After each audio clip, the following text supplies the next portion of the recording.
I'm 10 years old, and I'm focused on a really simple question, actually obsessed with a question. How do I get really, really, really, really good at baseball, good enough to play for, I had thoughtfully narrowed it down to 2 teams.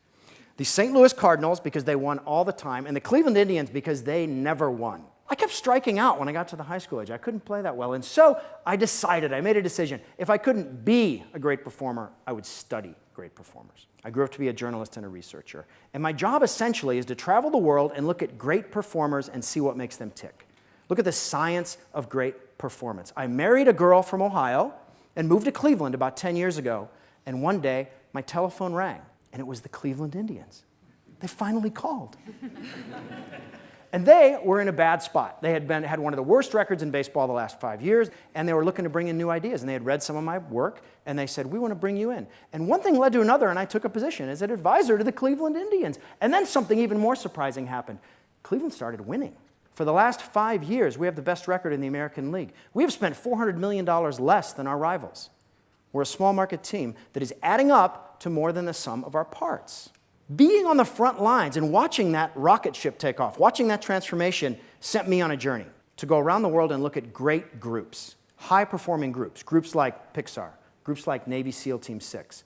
What is culture? How do we get better at culture? Well, you want to have values. You want to have leadership. You want to have trust. You want to have teamwork and integrity and mission and purpose and honesty and integrity and cohesion. All this is, in fact, true, but it's useless as a tool. It's not a good tool. Culture is by far the most important force in our community, in our families, in our organizations. And our way of thinking about it is medieval.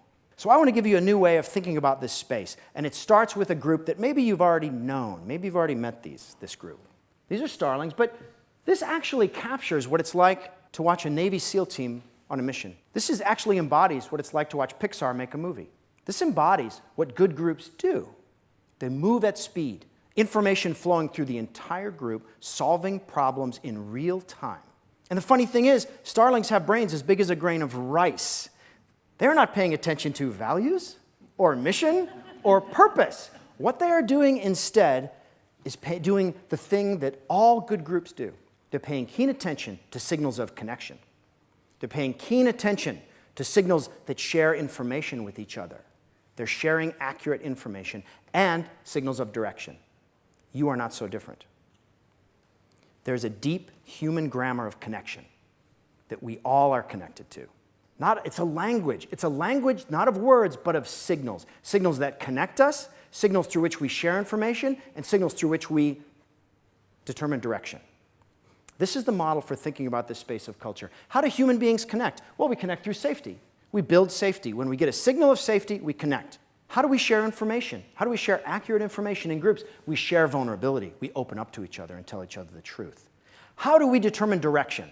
How do humans determine what direction their group should go, whether that group is a family, a sports team, an organization, or a community? It's a story. That story tells us what direction to go. This is a functional map of how culture works. There's a moment in group life where connection either happens or it doesn't. You're in a group, everyone's excited about a project, and people buy in. We call that buy-in, because people are literally investing in the group, feeling connected. And we know what that feeling feels like. It's a wonderful feeling. Sometimes it happens in a fake way. People seem bought in, but then push comes to shove, and they're not quite bought in. They're not quite there. It's a really mysterious moment in group life. What makes people feel that connection in their guts?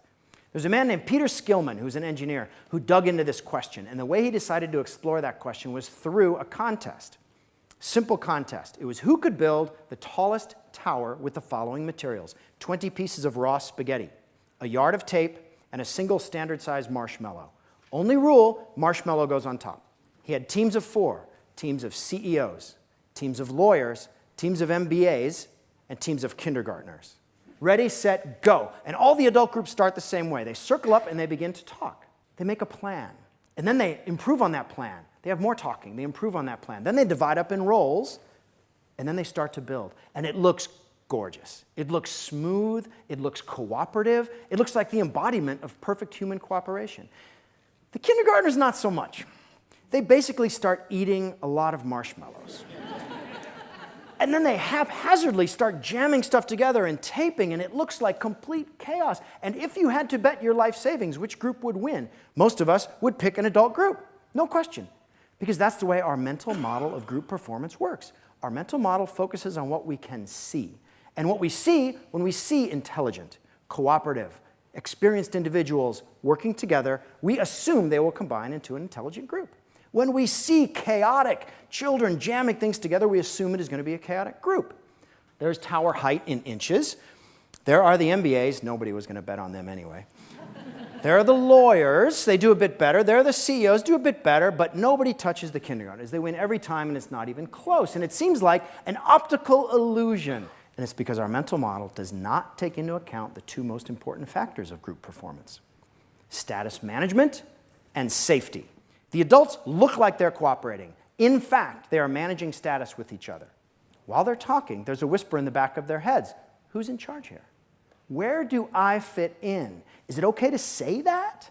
The kindergartners work together, and because they work faster and because they don't care and they're not worried about who is in charge, they're able to iterate, ideate, and innovate more rapidly. What gives you better feedback than your tower falling down? Perfect feedback. How to fix it? Let's fix it together.